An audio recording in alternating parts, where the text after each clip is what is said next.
اللہ وحدہ لا شریک نے مسلمانوں کو آپس میں متحد رہنے اور متفق رہنے کا حکم دیا ہے، اور حکم دیا ہے کہ آپس میں جدا جدا نہ ہو جانا۔ وَاعْتَصِمُوا بِحَبْلِ اللَّهِ جَمِيعًا وَلَا تَفَرَّقُوا، اللہ کی رسی کو مضبوطی سے پکڑ لو، جدا جدا نہ ہو۔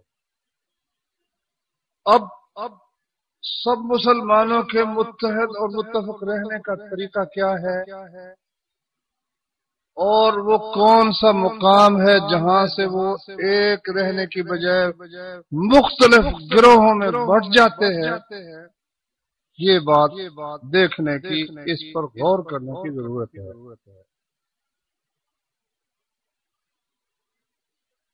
مسند احمد میں، سنن ابی داود میں، ترمذی میں اور حدیث کی اور کئی کتابوں میں یہ حدیث موجود ہے۔ عرباض بن ساریہ رضی اللہ عنہ فرماتے ہیں، ہمیں ایک دن اللہ کے رسول صلی اللہ علیہ وسلم نے نماز پڑھائی، پھر ہماری طرف رخ کر کے آپ نے نصیحت فرمائی، موعظۃ بلیغۃ، نہایت مؤثر نصیحت فرمائی، ذرفت منہ العیون ووجلت منہ القلوب، جس سے آنکھوں سے آنسو بہہ پڑے اور دل ڈر گئے۔ فقال رجل، ایک آدمی کہنے لگا کأن هذه موعظۃ مودع، معلوم ہوتا ہے کہ یا رسول اللہ آپ نے یہ نصیحت ایسے کی ہے جیسے کو الوداع کرنے والا نصیحت کرتا ہے، فاوصنا، اس لیے اب آپ ہمیں وصیت فرمائیں۔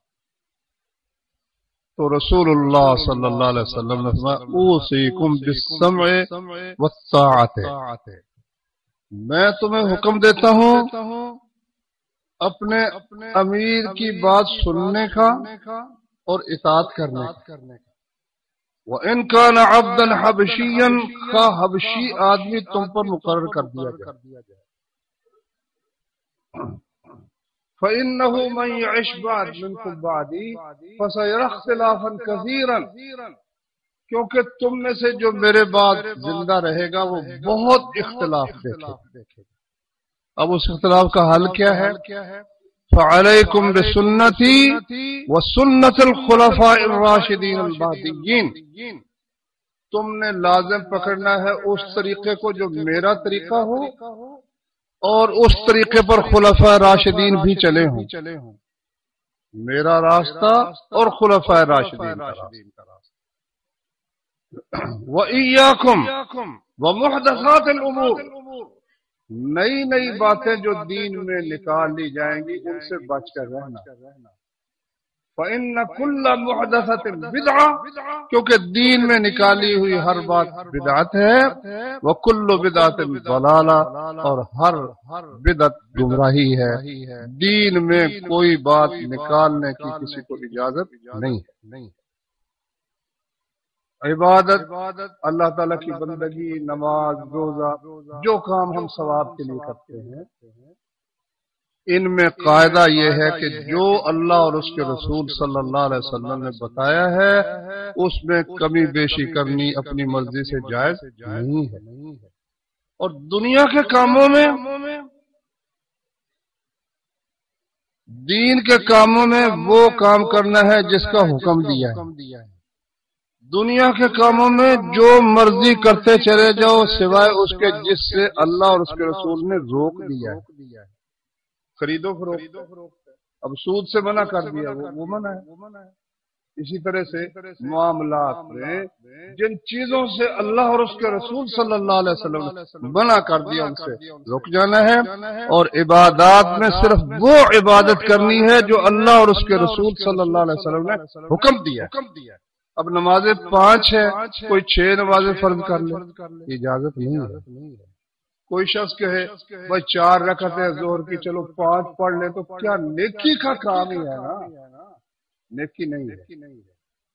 وہ چار بھی قبول نہیں ہوں گی، بلکہ یہ مجرم ٹھہرے گا اللہ کا اور اس کے رسول صلی اللہ علیہ وسلم۔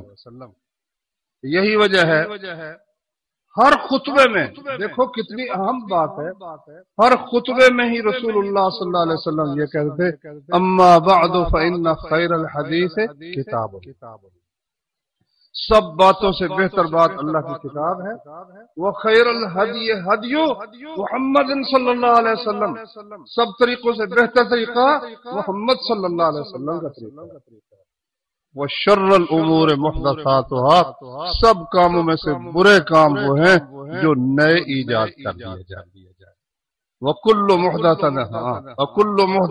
بدعہ، ہر نیا کام بدعت ہے، اور فرمایا وکل بدعۃ ضلالہ، ہر بدعت جو ہے وہ گمراہی ہے، والضلالۃ فی النار، اور گمراہی کا ٹھکانہ جہنم ہے۔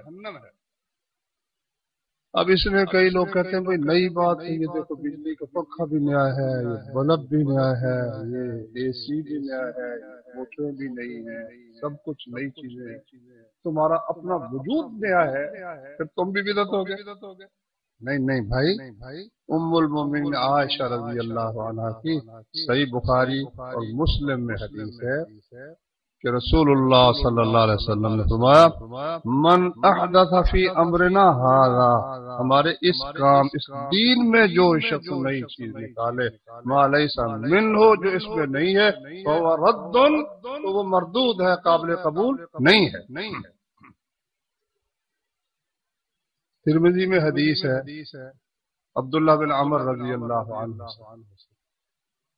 فرمایا رسول کریم صلی اللہ علیہ وسلم نے افترقت بنو اسرائیل علی سنتین و سبعین ملتن، بنی اسرائیل 72 ملتوں میں 72 گروہوں میں تقسیم ہو گئے، وَسَتَفْتَرِقُ أُمَّتِي عَلَى 73 مِلَّةً، میری امت 73 ملتوں میں 73 فرقوں میں تقسیم ہو جائے گی،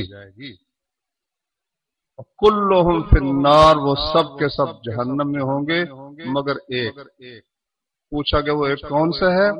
فرمایا ما انا علیہ واصحابی، جو اس طریقے پر قائم ہے جس پر میں ہوں اور میرے اصحاب ہیں، اس طریقے پر جو قائم ہے وہ جنت میں جانے والا ہے، دوسرا جنت میں جانا اس کا مشکل۔ اب دیکھو کتنی واضح بات رسول اللہ صلی اللہ علیہ وسلم نے بتایا، نیکی کے لیے بھی ان سے آگے بڑھ سکتا نہیں۔ یا ایھا الذین آمنوا لا تقدموا بین یدی اللہ ورسولہ، ایمان والو اللہ اور اس کے رسول سے آگے مت بڑھو۔ بخاری شریف میں حدیث ہے 3 آدمی رسول اللہ صلی اللہ علیہ وسلم کے گھر آئے، بڑے نیک بندے تھے، ان کے نام بھی آتے ہیں بعض احادیث میں، عثمان بن مظعون تھے اور 2 ساتھی تھے۔ تو بیٹھے انہوں نے آپس میں باتیں کی، آخرت کو یاد کیا، تو کہنے لگے یار کوئی نیکی کا کام کرنا چاہیے، چلو چل کے پوچھتے ہیں رسول کریم صلی اللہ علیہ وسلم۔ وہ آئے تو آپ اس وقت اتفاق سے گھر میں نہیں تھے، تو انہوں نے امہات المومنین سے پوچھا کہ آپ کی عبادت کیا ہے، قیام کتنا کرتے ہیں، روزے کتنے رکھتے ہیں؟ انہوں نے بتا دیا کہ رات کا قیام اتنا ہے۔ عام طور پر رسول اللہ صلی اللہ علیہ وسلم کا قیام وہ داؤد علیہ السلام والا قیام، آدھی رات سو گئے اور تیسرا حصہ قیام کر لیا اور چھٹا حصہ پھر آرام کر لیا، عموماً آپ کا انداز یہی۔ اور روزے آپ کے 13، 14، 15 چاند کی تاریخ کو روزے رکھ لیے، سوموار جمعرات کا روزہ رکھ لیا، تو یہ بھی تقریباً وہ داؤد علیہ السلام والا سلسلہ ہی بن جاتا ہے۔ تو وہ کہنے لگے این نحن من رسول اللہ صلی اللہ علیہ وسلم، ہمارا اور رسول اللہ صلی اللہ علیہ وسلم کا کیا مقابلہ، کیا نسبت ہے، ان کے تو سب پہلے پچھلے سب کچھ اللہ نے معاف کر دیا، ہمیں تو زیادہ کوشش کرنی چاہیے۔ ایک نے ارادہ ظاہر کیا اما انا فاقوم ولا انام، میں ساری رات قیام کروں گا، کبھی رات کو سوؤں گا نہیں۔ دوسرے نے کہا کہ میں ہر روز روزہ رکھوں گا، کبھی بغیر روزے کے نہیں رہوں گا۔ تیسرے نے کہا میں نکاح ہی نہیں کروں گا۔ وہ تو یہ کہہ کر چلے گئے۔ جب رسول اللہ صلی اللہ علیہ وسلم تشریف لائے تو ہماری ماں نے یہ بات بتائی، آپ نے انہیں بلوایا، فرمایا انتم الذین قلتم کذا و کذا، تم نے یہ بات کہی ہے؟ ہاں جی کہی۔ فرمایا یاد رکھو اما انی اخشاکم للہ و اتقاکم، یاد رکھو میں تم سب سے زیادہ اللہ سے ڈرنے والا اور اس کے حکم کی وجہ سے ہر نافرمانی سے بچنے والا ہوں۔ تم یہ سمجھو کہ مجھ سے بڑھ کر اللہ سے ڈرو گے، یہ نہیں ہو سکتا۔ وَأَنَا أَقُومُ وَأَنَامُ، میں قیام کرتا ہوں سو بھی جاتا ہوں۔ وَأَصُومُ وَأَفْطِرُ، روزہ رکھتا ہوں نہیں بھی رکھتا۔ وَأَتَزَوَّجُ النِّسَاءَ، اور میں نے ایک نہیں کئی عورتوں سے نکاح کیا ہوا۔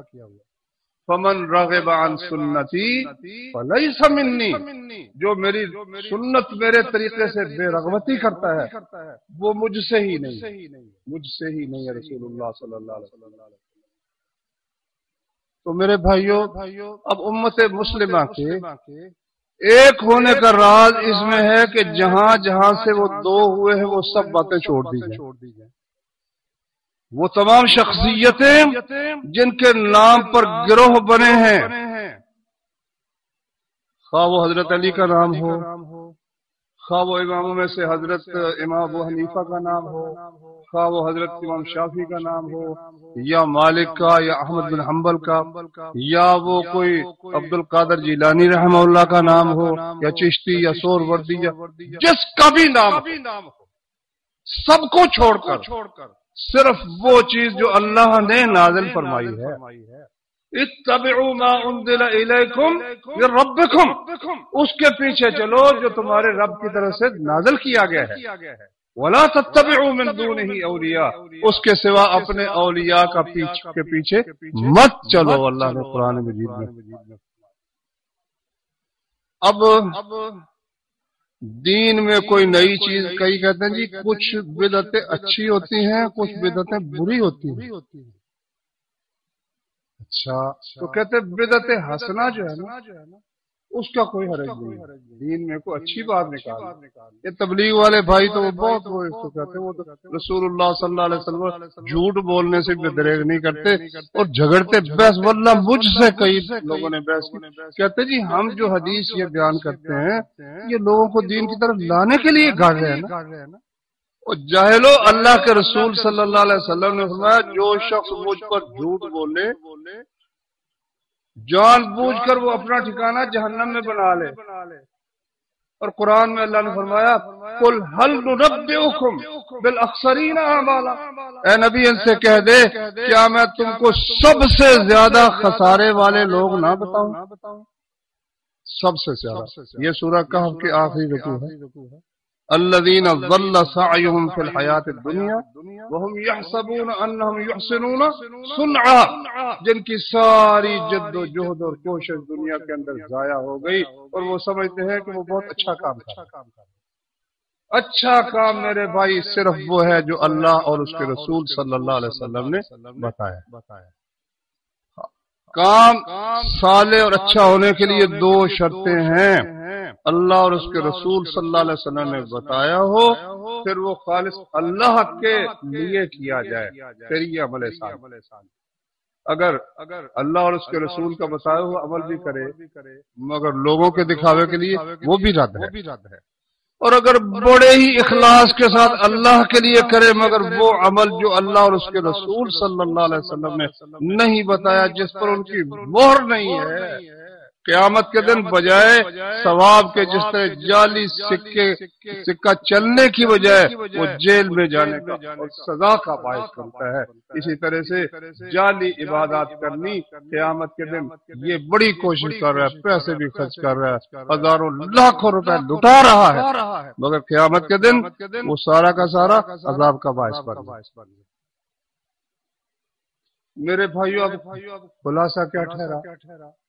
وہ کام جو اللہ اور اس کے رسول صلی اللہ علیہ وسلم نے بتایا ہے، جس پر آپ قائم تھے جس پر آپ کے اصحاب قائم تھے، جو آپ نے اور خلفاء راشدین نے کیا، اکیلے خلفاء راشدین نے، آپ نے اور آپ کے خلفاء راشدین نے، اور جو آپ نے اور آپ کے صحابہ نے، اکیلے صحابہ نہیں کہ کسی صحابی نے وہ کام کیا، صحابہ سے تو بعض اوقات کو غلطی بھی ہو جاتی تھی، وہ غلطی تو دین نہیں بن جائے گا وہ اچھا اس میں یہ بات ذہن میں آتی ہے، پھر اس کی کیا ضرورت، پھر تو جو آپ نے کیا وہی کافی تھا۔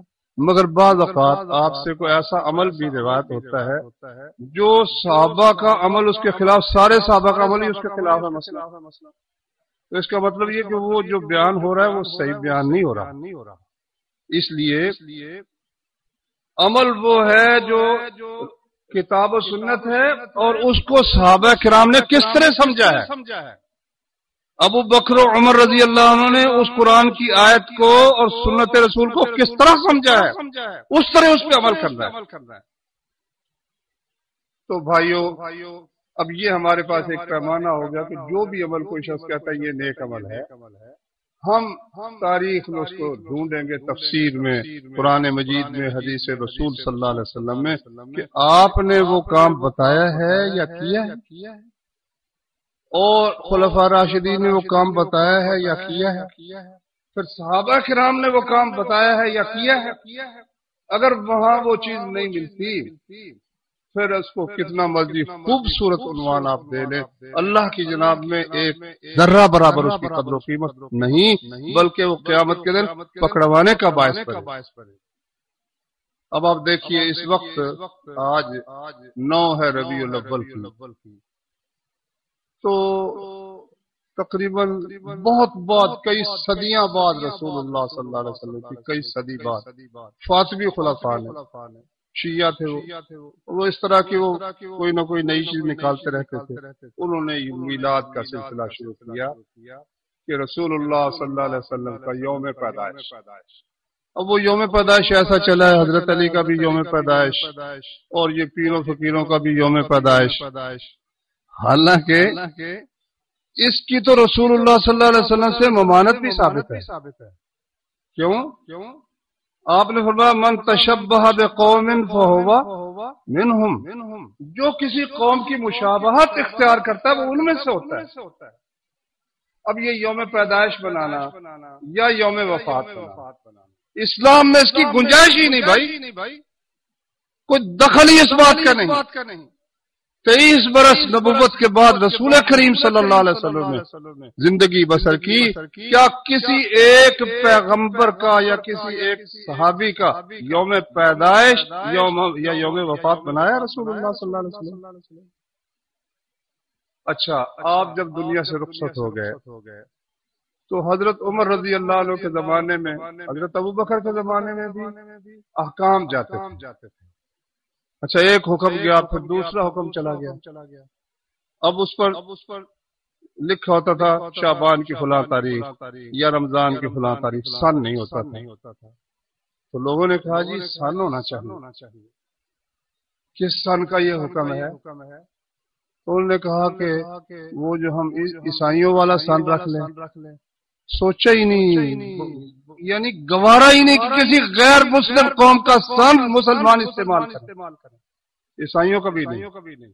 یوم عام الفیل چلتا تھا، ہاتھیوں والا جو واقعہ ہوتا وہ چلتا تھا، وہ بھی نہیں۔ اچھا، تو اب کہاں سے سن کا شروع کریں؟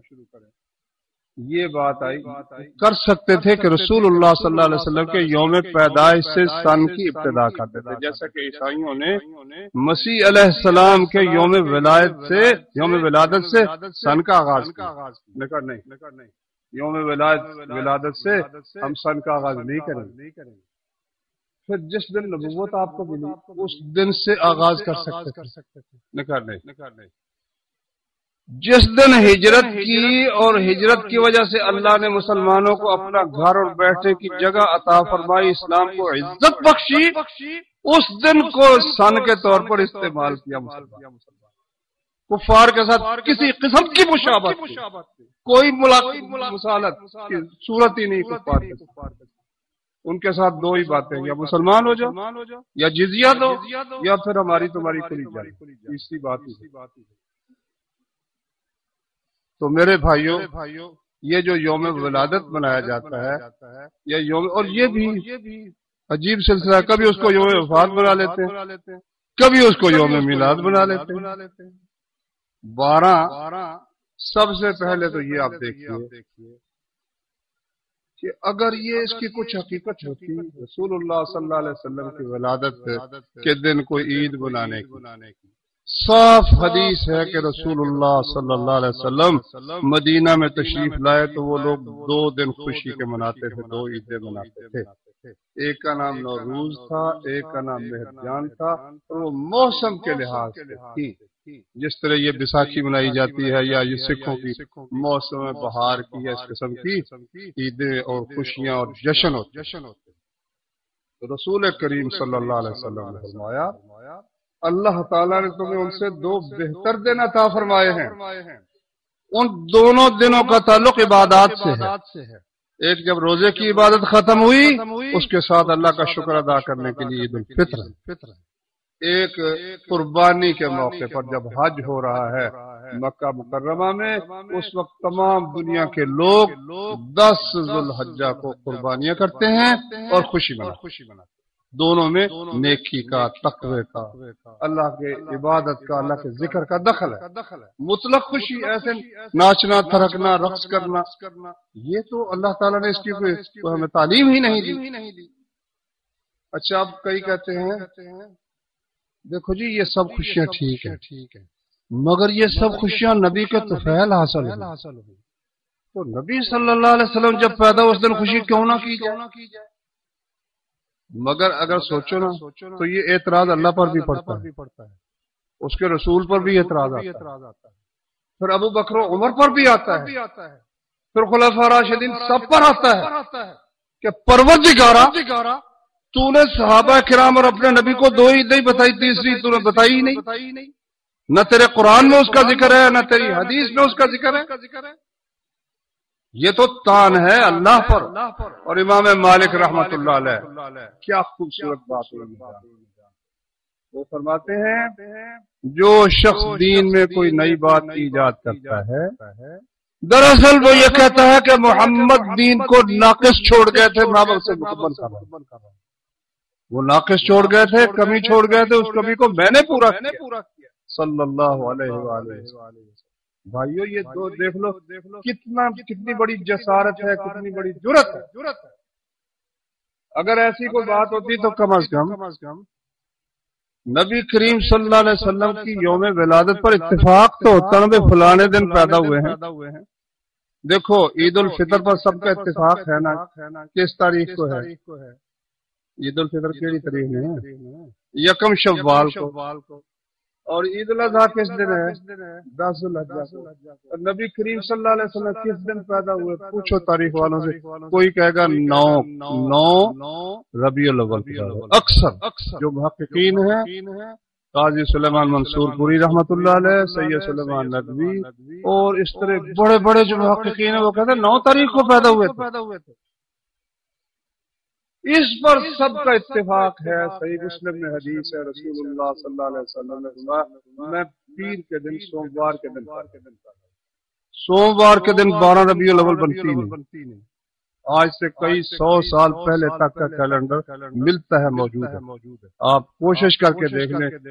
12 ربیع الاول کو ان سالوں میں جس سال رسول اللہ صلی اللہ علیہ وسلم پیدا ہوئے، کسی صورت سوموار بن سکتا ہی نہیں 12 ربیع الاول۔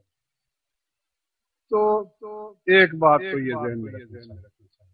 دوسری بات یہ ہے کہ ہاں خوشی چلو ہونی چاہیے، لیکن اس پر بھی تھوڑا سا غور کرو۔ میں نے ایک مقرر کی تقریر سنی، وہ کہہ رہا تھا دیکھو جی سورہ یونس میں اللہ فرماتے ہیں قل بفضل اللہ وبرحمتہ فبذلک فلیفرحوا هو خیر مما یجمعون، کہہ دے اللہ کے فضل اور اس کی رحمت ہی پر ان کو خوش ہونا چاہیے، وہ ان سب چیزوں سے بہتر ہے جو مال اور دوسری چیزیں یہ جمع کر رہے ہیں، ان سب سے اللہ کے فضل پر اور اس کی رحمت پر ان کو خوش ہونا چاہیے۔ اور اللہ اور اس کا فضل کیا ہے؟ وہ کیا ہے لقد من اللہ علی المؤمنین اذ بعث فیہم رسولا منہم، اللہ نے مومنوں پر بڑا احسان فرمایا کہ خود ان میں سے ایک رسول اس نے بھیج دیا۔ اللہ کا احسان بہت بڑا فضل ہے کہ اللہ نے ہمیں محمد الرسول اللہ صلی اللہ علیہ وسلم جیسا آخری پیغمبر عطا فرمایا۔ اب اس کا معنی تو یہ ہے کہ ان کو اس پر خوش ہونا چاہیے۔ اچھا بھئی ہم خوش ہیں کہ نہیں؟ اذان جب ہوتی تو کیا پڑھتے ہیں؟ رضیت باللہ وبالاسلام دینا وبمحمد نبیا صلی اللہ علیہ وسلم، میں اللہ پر خوش ہوں کہ وہ میرا رب ہے، اور میں محمد پر خوش ہوں کہ وہ میرا نبی ہے صلی اللہ علیہ وسلم، اسلام پر خوش ہوں کہ وہ میرا دین۔ اللہ ایک فارسی شاعر کہتا ہے نہ بے نظم شاعر خوش غزل، نہ بے نثر ناصر بے بدل، بے غلامی شہ عز و جل و بے عاشقی نبی خوشم، نہ بہترین سے بہترین شاعر کے شعروں اور نظم پر مجھے کوئی خوشی ہے، نہ بہترین نثر لکھنے والے پر خوشی ہے، بے غلامی شہ عز و جل، اللہ عز و جل کی غلامی پر، و بے عاشقی نبی خوشم، اور نبی کریم صلی اللہ علیہ وسلم کی محبت پر مجھے خوشی۔ میری خوشی اللہ تعالیٰ کی بندگی پر، اس کی غلامی پر، اور محمد الرسول اللہ صلی اللہ علیہ وسلم کی محبت پر میری خوشی۔ اچھا اب اس کا ترجمہ وہ جو کرتے اس کو ذرا سمجھو۔ وہ کہتے ہیں فَبِذَلِكَ فَلْيَفْرَحُوا، اس پر وہ خوشی منائیں۔ فرق کوئی سمجھے جے؟ خوشی منائی تو ایک دن جاتی ہے، چلو 2 دن منا لو گے، چلو 3 دن منا، اور جو دل کی خوشی ہے وہ تو بھائی ساری زندگی خوشی ہے، نبی کریم صلی اللہ علیہ وسلم کی نبوت پر اور آپ کی امت میں سے ہونے پر ہمیں ہر لمحہ خوشی ہے۔ اب وہ کہتے ہیں بھئی یہ آج جو ہے ساری دنیا خوش ہے نبی صلی اللہ علیہ وسلم کی آمد پر، شیطان کو بڑی تکلیف۔ شیطان تو خوش ہو رہا ہے، تم پتہ ہی نہیں شیطان خوش ہو رہا ہے، میں نے اس کو کس کام پہ لگا دیا، واللہ وہ بہت خوش ہے۔ اچھا میں 2-3 باتیں اور توجہ دلاتا ہوں اس سلسلے میں۔ سب سے پہلے تو یہ کہ اللہ تبارک و تعالیٰ نے اگر 12 ربیع الاول پیدائش کا دن تھا تو آپ کی وفات کا دن بھی یہی ہے، وفات پیدائش کے ساتھ معاملہ برابر ہو گیا۔ اب اس پہ اگر کوئی وفات بناتا ہے تو وہ اس کی عقل بھی درست نہیں، اور اگر کوئی پیدائش کا دن مناتا ہے تو وہ بھی غلط ہے۔ اللہ نے برابر کر دیا۔ پاکستان بننے سے پہلے تمام ڈائریاں، میرے والد صاحب کی ڈائریاں موجود ہیں، ان سب میں لکھا ہے کہ یوم وفات پر چھٹی ہے، سرکاری چھٹی ہوتی تھی۔ یہاں ایک عنایت اللہ صاحب ہوتے تھے لاہور میں، یہ خود کہتے ہیں کہ سب سے پہلے لاہور میں جلوس کا آغاز کیا تو وہ عنایت اللہ صاحب نے۔ نئی بات ہے۔ دوسری بات یہ ہے کہ خوشی منانے کا بھی ایک انداز ہے، کبھی کھا پی کر خوشی منائی جاتی ہے، کبھی روزہ رکھ کر خوشی منائی جاتی ہے، شکریہ ادا کیا جاتا ہے۔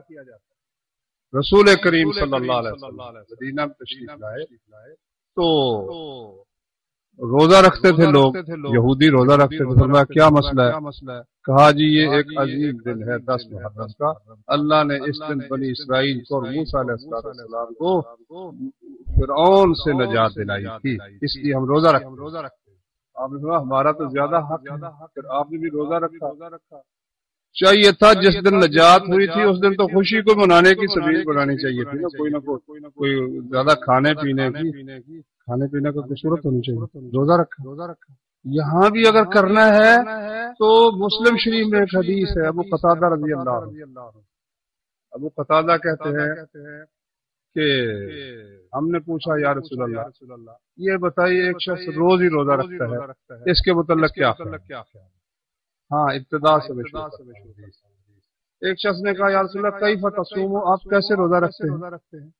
آپ غصے ہو، ناراض ہو گئے، چہرے پر نہ ناراضگی کے آثار کہ بھائی جتنی میں کرتا ہوں تمہارے لیے تو وہ مشکل ہے نا۔ تو حضرت عمر رضی اللہ عنہ نے ٹھنڈا پھر پوچھا آپ یہ بتائیں جی روزانہ جو روزہ رکھے اس کے متعلق کیا فرماتے ہیں؟ فرمایا لا صام ولا افطر، نہ اس نے روزہ رکھا تھا نہ افطار کیا، مطلب روزہ روز رکھتا ہے نا۔ تو افطار تو اس لیے نہیں کیا روزہ رکھتا ہے، اور روزہ اس لیے نہیں رکھا کہ اس کا کوئی ثواب ہی روزانہ روزہ رکھے کوئی ثواب۔ کہا یہ بتائیں کہ ایک دن روزہ رکھے ایک دن نہ رکھے؟ فرمایا یہ داؤد علیہ السلام کا روزہ، اور سب سے افضل روزہ یہ۔ ہاں اس سے پہلے ایک قصہ ہے، کہا کوئی شخص 2 دن روزے رکھے اور ایک دن نہ رکھے، فرمایا یہ تو مشکل ہے کہ کون اس کی طاقت رکھتا ہے، اس طرح کے الفاظ۔ کہا ایک دن روزہ ایک دن نہ رکھے، فرمایا یہ داؤد علیہ السلام کا روزہ، اللہ کو سب۔ اور کہا ایک دن روزہ اور 2 دن نہ رکھے، فرمایا میری خواہش اللہ مجھے یہ طاقت دے۔ پھر پوچھا کہ یہ بتائیں کہ سوموار کے روزے کے متعلق کیا کہتے ہیں؟ سوموار کے روزے کے متعلق آپ کیا فرمایا فیہ ولدت، اسی دن میں پیدا ہوا اور اسی دن مجھ پر وحی نازل ہوئی۔ تو اللہ کے رسول سوموار دن کے روزہ رکھتے تھے کہ نہیں؟ اگر آپ کے یوم پیدائش کی کچھ حقیقت ہے تو وہ یہ ہے کہ یہ سالانہ جشن نہیں ہے، یہ ہفتہ وار معاملہ ہے، ہر سوموار کا معاملہ ہے۔ جس طرح ہر جمعرات کو قبروں پر چراغ جلاتے ہو نا غیر اللہ کی نظر و نیاز کے لیے اور شرک کی لعنت میں گرفتار ہو کر، اس طرح یہ رسول اللہ صلی اللہ علیہ وسلم کا ہفتہ وار عمل ہے۔ جس دن آپ پیدا ہوئے، جس دن آپ پر وحی اتری، اور عجیب بات یہ ہے کہ آپ کی وفات ہوئی سوموار کے دن اور جمعرات کے دن آپ روزہ رکھتے تھے بجائے روزہ رکھنے کے۔ اچھا اس سے اگلی بات وہ یہ ہے کہ جو عید ہے دونوں عیدوں کا طریقہ مقرر ہے، وقت مقرر۔ سورج نکلنے کے بعد جب سورج ذرا بلند ہو جائے تو میدان میں کسی میدان میں جانا ہے، مرد بھی نکلیں گے عورتیں بھی، ایک ہی وقت میں سب عورتیں بچے مرد سب نکلیں گے، اور راستے میں کیا پڑھنا ہے وہ بھی مقرر، اللہ اکبر اللہ لا الہ الا اللہ اللہ اللہ اکبر وللہ الحمد۔ وہاں جا کر کیا کرنا ہے؟ 2 رکعت پڑھنا ہے، پھر خطبہ ہوگا، یہ طریقہ ہے۔ اب اس عید کا کیا طریقہ ہے بھائی؟ کچھ طریقہ بتاؤ نا، کس طریقے کے ساتھ کرنا ہے؟ کیا رسول اللہ صلی اللہ علیہ وسلم نے کوئی طریقہ بتایا؟ اچھا طریقہ کیا ہے؟ سب سے پہلے تو یہ ہے کہ کچھ دن ہفتہ 10 دن پہلے راستے روک کر نوجوان کھڑے ہو جاتے ہیں جو نہ نماز پڑھتے ہیں نہ روزہ رکھتے ہیں، اس لیے چادر پھیلا کر نبی صلی اللہ علیہ وسلم کے یوم میلاد بنانے کے لیے مانگنا شروع کر دیتے، جو نہ دے اسے الجھتے اسے لڑتے کہتا جس تجھے محبت ہی نہیں رسول پاک صلی اللہ علیہ وسلم، اس نبی کے متعلق جس نے فرمایا نواسا تھا حسن تھا یا حسین، کھجوریں پڑی ہوئی تھی سڑکے کی گھر میں، اس نے اٹھا کے کھجور منہ میں ڈال دی، آپ نے فرمایا کیا تھوک دے، اما علمت انا لا ناکل الصدقہ، تمہیں خبر نہیں کہ ہم صدقہ نہیں کھاتے، ہم صدقہ نہیں کھاتے، انما ہی اوساخ الناس، یہ تو لوگوں کے محل کچھ ہے۔ محمد الرسول اللہ صلی اللہ علیہ وسلم کی خوشی منانے کے لیے بیل کو اکٹھا کر کے پھر وہ کھانا پینا شروع کر دیا، اور سوچو تو صحیح کہ آپ کیا کر رہے ہیں، یہ طریقہ بھائی۔ اور پھر دیکھو اس میں شرک اور کفر اور بدعت کے بے شمار کام شامل ہو جاتے ہیں۔ بت پرستوں کا کام کیا تھا؟ وہ ماڈل بنا کر نا اس کو سامنے رکھنا، اب ماڈل بنے ہوئے ہیں، مسجد نبی کا ماڈل ہے اور بیت اللہ شریف کا بھی ماڈل ہے یہ، اور پھر ساتھ کیا کہتے ہیں؟